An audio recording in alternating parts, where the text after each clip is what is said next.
Louvado seja o nome de Jesus. Chegamos, amados, ao capítulo 10 do livro de Hebreus. Este capítulo que provavelmente eu ministrarei em duas partes. Provavelmente, né?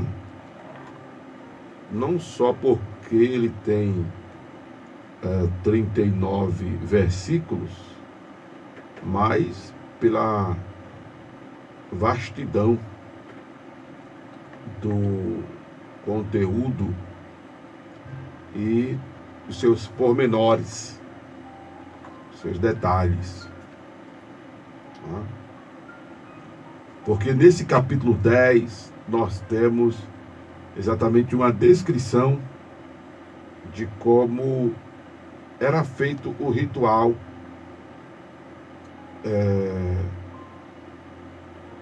do sacrifício expiatório.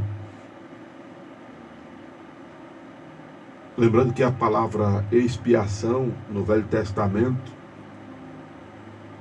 significa unir as duas partes que estão separadas, integrar as duas partes que estão separadas como se elas fossem uma só. Para entender melhor o que eu estou dizendo, misture café com leite. Pronto, fica uma coisa só. Né? Entende? Não tem gato inteligente que separe o leite do café nessa ocasião. Só um outro processo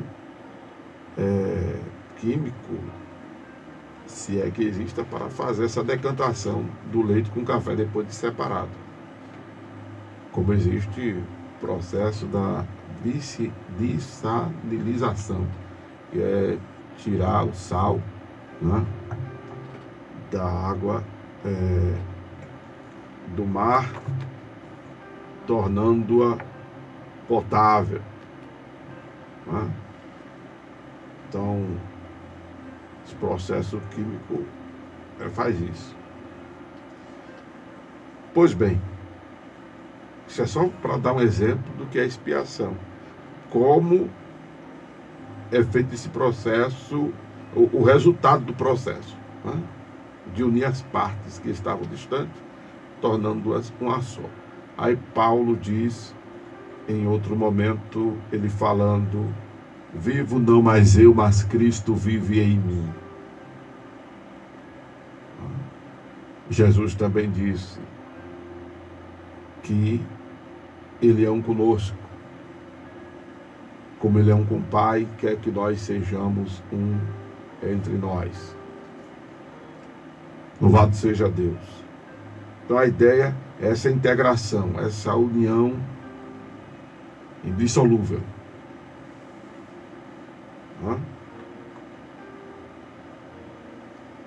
A ideia de expiação é essa no Velho Testamento. Como era feita a expiação? Que tem a ver com o processo da purificação, do perdão dos pecados. Basicamente, o ritual do holocausto começava quando o israelita entrava no pátio do tabernáculo puxando o seu animal para oferecê-lo ao Senhor. Levítico pontua para nós que o animal era levado à porta da tenda da congregação. A tenda da congregação era um dos nomes dados ao tabernáculo. Eu pontuei em abordagens anteriores que tinham aproximadamente 5 nomes. Né? Então ele era levado até a porta da tenda da congregação, ou ao tabernáculo, ou ao lugar santo, ou ao santuário. E a vítima era apresentada perante o Senhor, chamado no Velho Testamento como Jeová. Jeová significa aquele que era, que é e que sempre será. O nome Jeová é um indicativo a eternidade do Senhor. Não é? O fato de Deus ser eterno, Ele é o primeiro, Ele é o último. É também um indicativo à sua imutabilidade, desde que significa aquele que era, que é e que sempre será. Jeová é um dos nomes dado a Deus no Velho Testamento. Amém? Louvado seja o nome de Jesus. Então, este animal, que era a vítima, porque era ele quem seria sacrificado, era apresentado ao Senhor. E aí começava o cerimonial do holocausto. O ofertante, ele tinha que fazer a declaração do que o impelira a ir perante o Senhor nessa ocasião, porque não só havia a oferta de holocausto, havia outras ofertas, não é? Havia ofertas de gratidão, havia ofertas tidas como voluntárias, havia as ofertas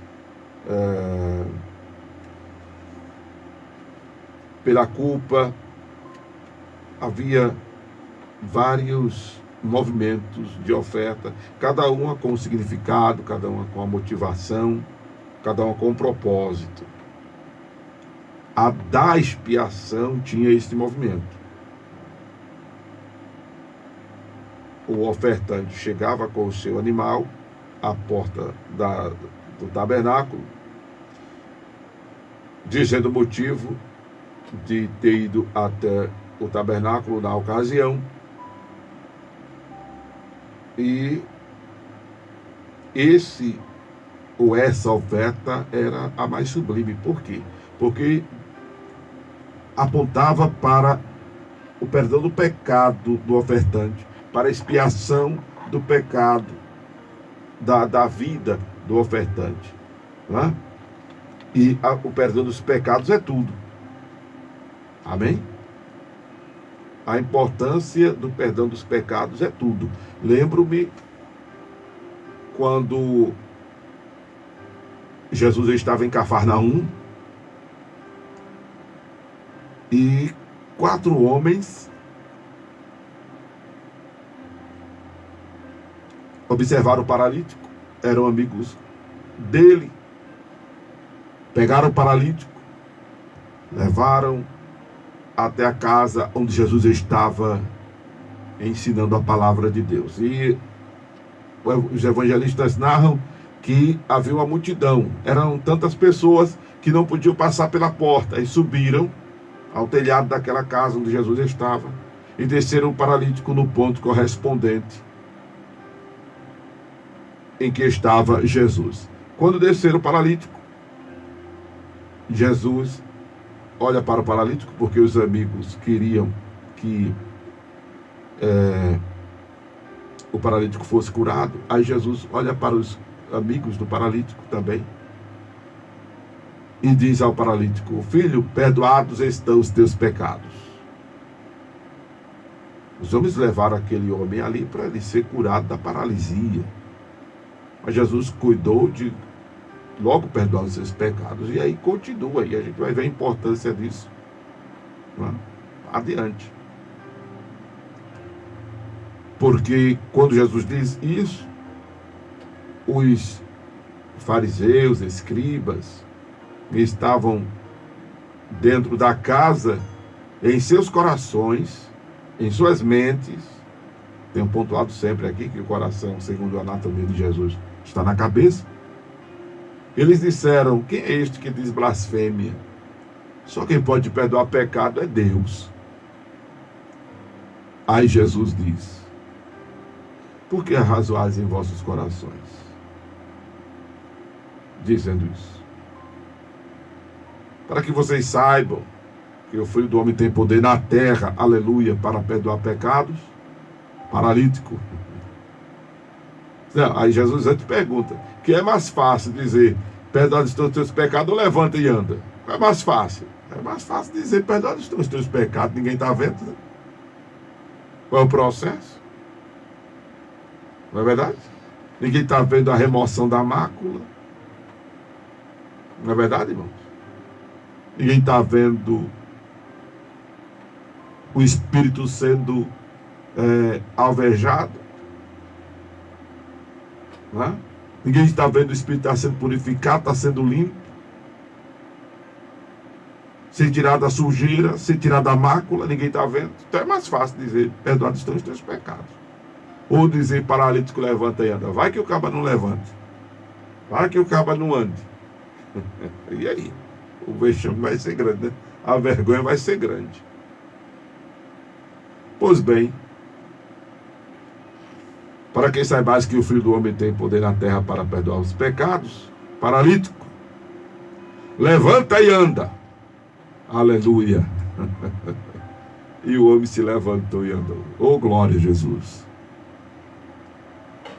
Jesus cuidou de perdoar logo os pecados do homem, porque se aquele homem morresse paralítico, ele iria para o céu e herdaria um corpo novo e não seria paralítico.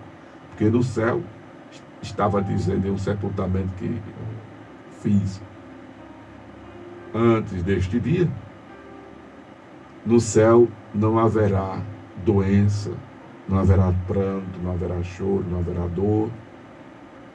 E agora também afirmo, no céu não haverá paralisia. Louvado seja o nome de Jesus. Então, um homem morrendo paralítico, quando ele ressuscitasse, ele ressuscitaria perfeito. Porque a exemplo de outras coisas, anomalias, patologias, doenças, enfim, tudo isso é consequência do pecado. Pecado que trouxe essa mutação, né? A vida humana. O pecado que tornou o nosso corpo corruptível. Ou seja, envelhecemos, adoecemos, morremos. Alguns nem envelhecem, já morrem. Não é? Alguns nem adoecem, já morrem. Enfim, o pecado, inclusive, trouxe o maior dos males, que foi a morte. Como diz o Senhor, o salário do pecado é a morte. Mas Jesus venceu o pecado, e isso é o que norteia o contexto de Hebreus, e em especial esse capítulo de número 10. Jesus vence o pecado, como já vimos no capítulo 4, verso 15, que em tudo ele foi tentado, mas não pecou, como já vimos em Filipenses, que ele fez e que ele foi obediente até a morte de cruz. Como já vimos em Coríntios, ele venceu a morte e disse: onde está a morte, o teu aguilhão? Aleluia. Como temos visto nos evangelhos, que ao terceiro dia ele, Jesus Cristo, ressuscitou.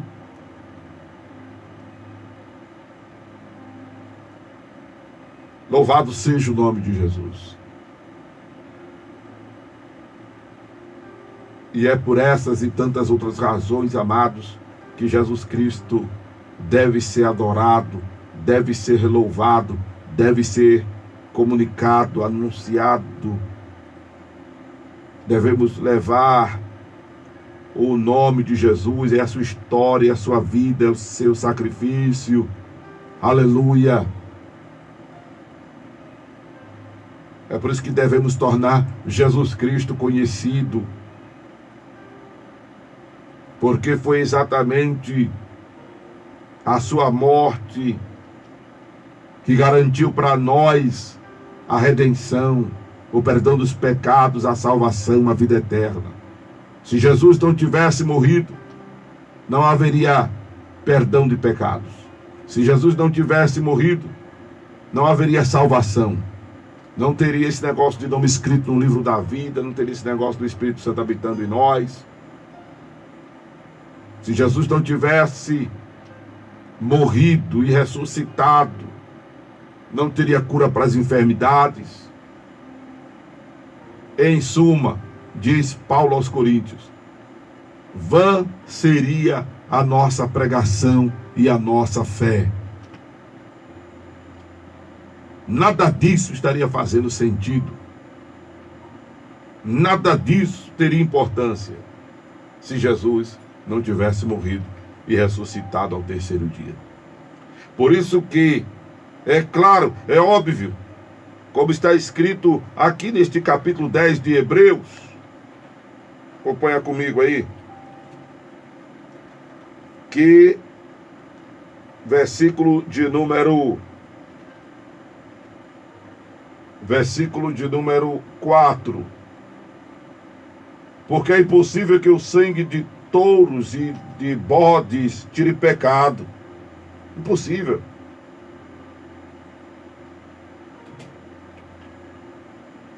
Essas coisas, no versículo 1 diz, eram sombra dos bens futuros e não a imagem exata das coisas. Aleluia. Pelo que os sacrifícios que continuamente se oferecem cada ano pode aperfeiçoar os que a eles se chegam. De outra maneira, teriam deixado de se oferecer, porque, purificados uma vez, os ministrantes nunca mais teriam consciência de pecado. Louvado seja o nome do Senhor.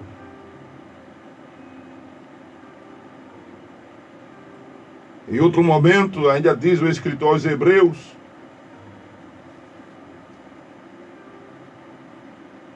que holocaustos e oblações pelo pecado não agradaram a Deus. Que sacrifícios e ofertas e holocaustos e oblações pelo pecado ele não quis, nem o agradavam.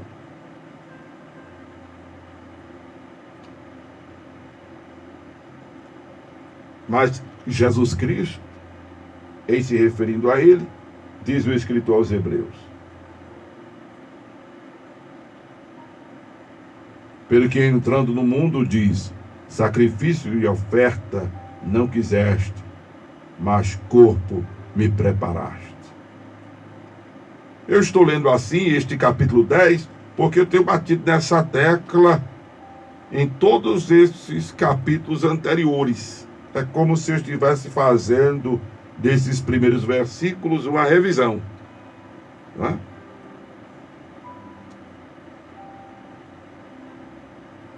Mostrando aos irmãos, aleluia, o quão sublime era a oferta de holocausto. Porque dizia respeito ao perdão dos pecados dos ofertantes.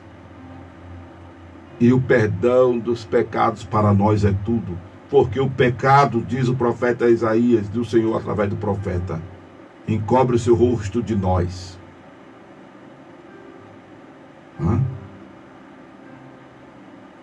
O salário do pecado é a morte, mas o dom gratuito de Deus é a vida eterna. O pecado faz separação entre nós e o nosso Deus, diz a Escritura Sagrada. O pecado atrai maldição. Por isso que pecado não deve ter outro nome. Pecado deve ser chamado de pecado. E precisamos entender que pecado é coisa grave, que pecado é algo mortal, que pecado é algo que aborrece Deus. E eu sempre gosto de pontuar que não existe pecadinho, nem pecadão. Existe classes de pecado, classificação, como o pecado, até tem um orado sempre, omissioso, que é aquilo que a gente sabe que deve fazer de certo e não faz. A gente se omite. O pecado comissioso, que são aquelas coisas que a gente acha que não é pecado, sendo pecado. Por isso que é também chamado pecado oculto. Pecado oculto não é porque o pastor não vê, o irmão não vê, não é porque Deus não vê, não tem nada que Deus não veja, Deus vê tudo. Mas porque é oculto, porque também é chamado pecado por ignorância. É porque eu não sei, de repente, que é pecado, isso sendo pecado. E quem diz o que é pecado é a Bíblia. Quem diz o que é pecado somos nós, pastores. Não é a denominação, não é a convenção, não é o sínodo, não é o conselho, não é a conferência, não é o simpósio. Quem diz o que é pecado não são os concílios que já houveram. O mais importante para nós, o de Jerusalém, em Atos dos Apóstolos, capítulo 15, não são os concílios. Quem diz o que é pecado é a Escritura Sagrada, o instrumento aferidor da verdade. João 17:17, a tua palavra é a verdade. E não adianta o pastor, a denominação, dizer que não é se a Bíblia diz que é. Então, como não adianta dizer que é se a Bíblia diz que não é. Por isso que é importante procurar conhecer a Escritura Sagrada. Leia a Escritura Sagrada. Pecado, etimologicamente, é definido como errar o alvo. E qual é o alvo? O alvo é procurar agradar a Deus. Quando não se agrada a Deus, pecou. Pronto. E para saber o que agrada a Deus, precisamos conhecer a sua palavra. Amém, amados? Porque o que diz que é pecado não é a constituição de um país, não é a fala de um governante. Quem diz o que é pecado é a Escritura Sagrada. Louvado seja Deus. Pois bem, era das ofertas a mais sublime holocausto. E aí o ofertante queria ofertar esse animal como sinal da sua própria vida. E aí ele iria fazer o seguinte: uma vez que esse animal representava a sua própria vida. Claro, uma coisa é o sangue de animal, outra coisa é o sangue humano. O sangue de animal tem um valor, o sangue de humano tem outro valor. Por isso que o escritor aos Hebreus é bem claro em dizer que o sangue de animal não poderia jamais remir, purificar um ser humano. Jamais. Conforme vimos já aqui nos primeiros versículos desse capítulo 10.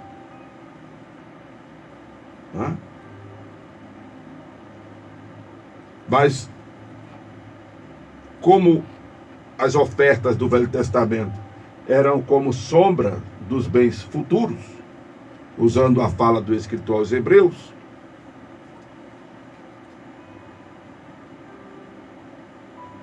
o ofertante declarava para o sacerdote, o qual conduziria a cerimônia. E aí o ofertante colocava a mão sobre a cabeça do animal, que era a oferta. Esse ato de impor as mãos fazia com que houvesse uma identificação com a vítima, que era o animal. E essa imposição de mãos era como se o ofertante estivesse transferindo simbolicamente a sua vida, as suas aspirações, bem como os seus pecados, porque com a imposição das mãos, era acompanhada uma confissão, o que também ocorria em outras ocasiões. Isso tudo você vê no livro de Levítico. E aí, aquele animal agora representava a pessoa que estava o ofertando.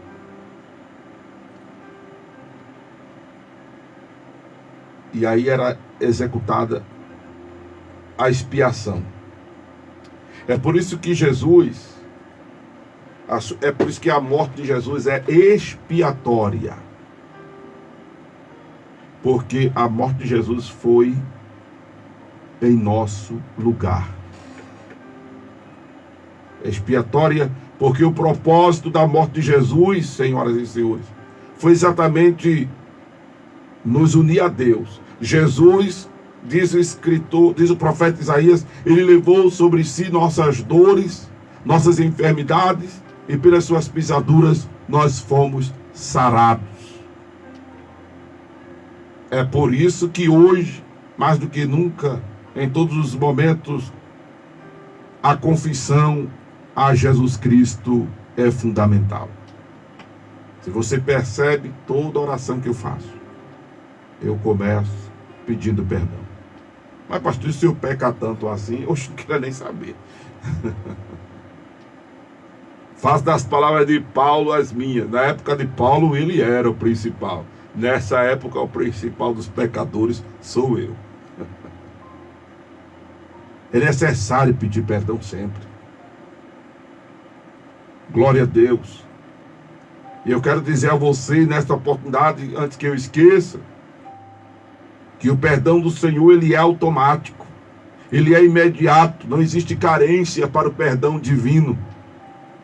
De você pedir perdão agora e Deus só lhe perdoar daqui a 3 meses, 6 meses, 1 ano. Por que eu estou falando isso? Porque algumas denominações têm a norma da disciplina que biblicamente não tem fundamento. Deixa eu adiantar aqui. Biblicamente não tem fundamento. Porque a disciplina que as denominações estabelecem é excomungar, que é um termo católico, é excomungar as pessoas. Como é que a pessoa vai vencer a carne, resistir ao pecado, ela fora do ambiente de celebração, fora do convívio, é distante do convívio com os irmãos? Como você vai vencer o pecado sem se encher de Jesus? Para o que não presta sair, você precisa se encher de Jesus. E você se enche de Jesus orando, lendo Bíblia, na igreja, comendo o pão da ceia, bebendo o vinho da ceia. Aleluia. Você só vai vencer o que não presta, e só vai sair o que não presta, você se enchendo de Jesus Cristo. Então não deixe de cear por nada. Não deixe de ir ao culto por nada. Não deixe de orar, não deixe de ler a palavra. Procure se encher de Jesus. Para o que existe em você, você sabe que não presta, saia. Para que você melhore. Melhore como cristão. Melhore a sua relação com Deus. Porque se você melhorar como cristão, você vai melhorar como gente. Se você melhorar como cristão, você vai melhorar como esposo, como esposa, como filho, como pai. Se você melhorar como cristão, você vai melhorar como quem compra, como quem vende, como quem recebe, como quem paga, como quem passa o troco, como patrão, como empregado. Se você melhorar como crente, você melhorará como gente. Aleluia. E para melhorar, precisamos nos encher de Jesus Cristo. Louvado seja Deus. Louvado seja Deus. O perdão do Senhor, ele é imediato. 1 João 1,9. Se confessarmos os nossos pecados, ele é fiel e justo para nos perdoar os pecados e nos purificar de toda a injustiça.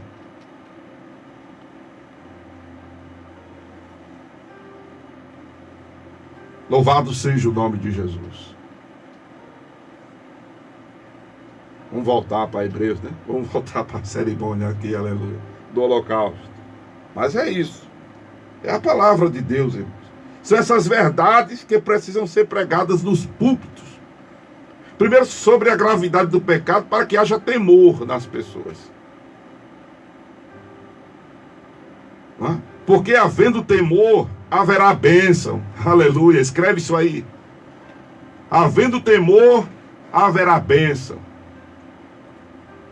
Amém? Havendo temor, haverá bênção. Não que as bênçãos sejam meritórias, mas se nós, sendo infiéis, somos abençoados, imagine se nós formos fiéis. Pensa comigo isso. A Bíblia nos dá a lição disso, mas pensa só comigo isso. A coerência da coisa. Em Deuteronômio diz que se ouvirmos a voz do Senhor e não nos desviarmos nem para a direita nem para a esquerda, as bênçãos nos alcançarão. O Senhor disse a Josué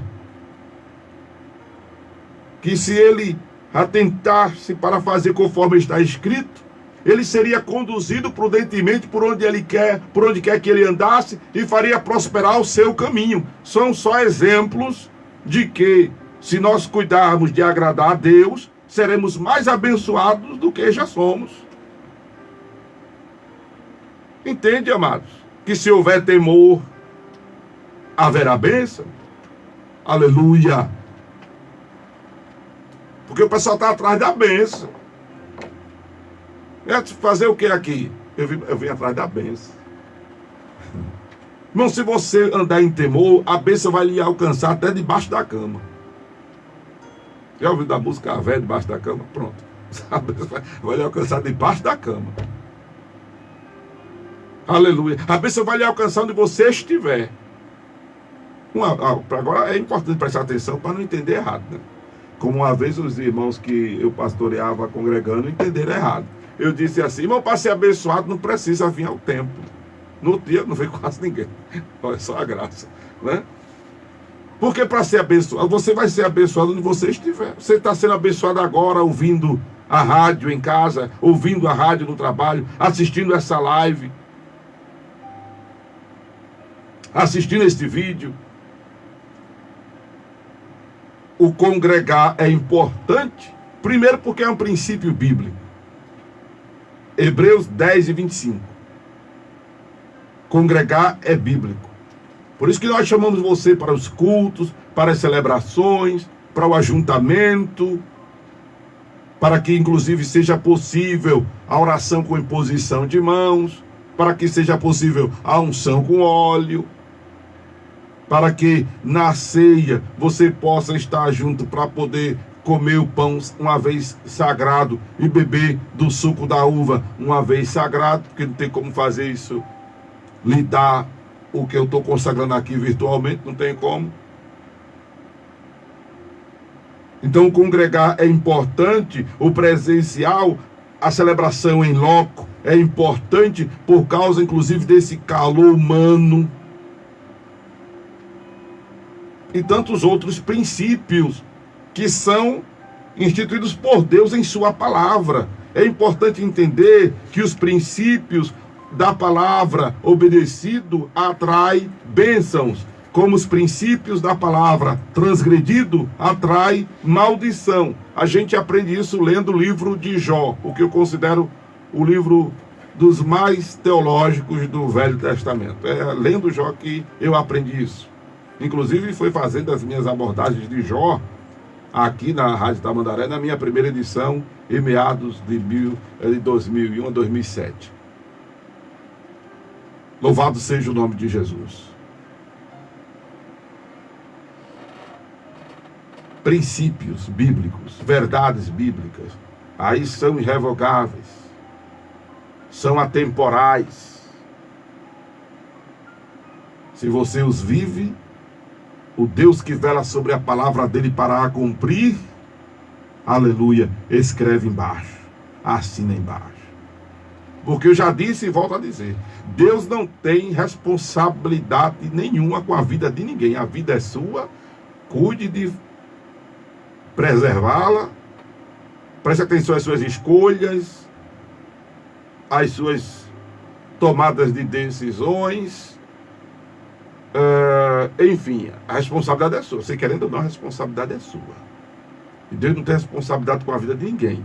Agora ele tem compromisso com a palavra dele. E se a palavra dele está em nós, inclusive está escrito assim: se vós estiverdes em mim e as minhas palavras estiverem em vós, pedireis o que quiserdes e vos será feito. Louvado seja Deus. O pedir já é uma redundância, já é uma reiteração do Senhor. Porque fato é que quando há temor, há bênção, e essas bênçãos fluem. Aleluia. Essas bênçãos fluem. Por isso que está escrito: buscar em primeiro lugar o reino de Deus e a sua justiça, e as demais coisas vos serão acrescentadas. Aí Jesus disse aos discípulos: não vivam como vivem os gentios, ansiosos, inquietos sobre o que vão comer, o que vão calçar, o que vão vestir, o que vão beber. De certo, o Pai Celestial sabe que necessitais de todas essas coisas. Vede as aves do céu, elas não plantam nem ceifam. Vede os lírios do campo, nem Salomão em sua glória se vestiu como qualquer um deles. Assim vale muito mais vocês para Deus. Você é muito importante para Deus. Você é muito importante para Deus. Ei, você. Ei, você é muito importante para Deus. Você é um ser humano. Você é a coroa da criação. Você é a obra-prima das mãos de Deus. Você é a... Eu gosto quando os homens dizem isso. Eu dizia na igreja. Eu gosto quando os homens dizem isso. Eu sou... Diga comigo. Os homens. Só quero ouvir os homens. Os homens digitando no Instagram. Os homens digitando no YouTube. Os homens digitando no Facebook. Depois eu quero ouvir um áudio dos homens. Eu sou a menina. Eu não quero dizer isso. Dos olhos de Deus. Porque não existe menino dos olhos, existe menina dos olhos. Amém? Eu fazia os varões da igreja todo dia. Eu sou a menina dos olhos de Deus. Você, a menina dos olhos. Preste atenção, tá com o olho aberto aí? Tenta tocar no olho. Nem consegue. Porque é os cílios, o nome disso aqui? É que eu confundo o cílio com o sobrancelho. O nome disso aqui é cílio, né? Os cílios servem de proteção para nada entrar no teu olho. Entende? Olha a sensibilidade como é grande, ó. Entende? Imagine chegar lá, na íris. Então, assim, aleluia, muito mais excelente do que isto, né? De que esta sensibilidade, Deus cuida de nós. Oh, aleluia, aleluia, aleluia. Perceba o cuidado de Deus por você, meu amigo, minha amiga, meu irmão ouvinte. Você é importante para Deus. Pode ninguém dar nada por você, pode ninguém reconhecer o seu valor, mas você é importante para Deus. Amém? Levante a sua cabeça. Perceba que você tem valor para Deus. Louvado seja o nome do Senhor, por todas essas razões que acabei de dizer. E para terminar essa abordagem, eu disse que Hebreus 10 ia ser em duas partes. Não é? Por causa do nosso tempo, vou parando aqui. Mas eu quero exatamente terminar com essa inspiração que está vindo ao coração. Que você pare de estar ferindo o amor de Deus por adversidades, por desacertos que estão acontecendo em sua vida. Pare em nome de Jesus. Primeiro porque a palavra de Deus diz que Deus amou o mundo de tal maneira que deu seu Filho unigênito para que todo aquele que nele crê não pereça, mas tenha vida eterna. E em primeiro, você diz, mas o senhor disse que era em primeiro nesse instante, agora era para ser em segundo. Não, é em primeiro ainda. Porque não tem como eu falar tudo de uma vez só. Diz a Escritura que Deus prova o seu amor para conosco, em que Cristo Jesus morreu por nós, sendo nós pecadores. Jesus ama você. Amém? Volto a falar do capítulo 10 na próxima abordagem, continuando a explicação sobre a oferta do holocausto, que era este ritual da expiação no Velho Testamento, que não servia, conforme, se não leu, leia o capítulo 10, não servia para apagar os pecados dos homens, era como sombra das coisas futuras. Mas Jesus Cristo, aleluia, que é o nosso sacrifício, Jesus que se fez sacrifício por nós, eu já disse em outras abordagens, foi o nosso bode expiatório por causa disso aqui, tá entendendo? Por causa dessa narrativa que eu estou explicando aqui para vocês, de levar sobre si os nossos pecados. Jesus, aleluia, vivencia isso, porque um é o valor do sangue de animal, outro é o valor do sangue humano. E o sangue de bode, como vimos aqui nos versículos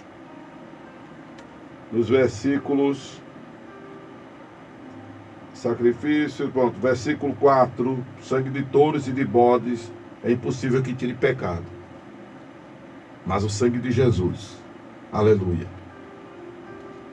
nos purifica de todo pecado. Amém? Então teremos a segunda parte de Hebreus capítulo 10. Se esta palavra não lhe impactou, não lhe exortou, não lhe edificou, foi a voz de Amaro Corrêa. Mas se ela fez tudo isso, se esta palavra lhe exortou, lhe consolou, lhe edificou, o que você ouviu foi a voz de Deus, a voz do divino. Momento de oração.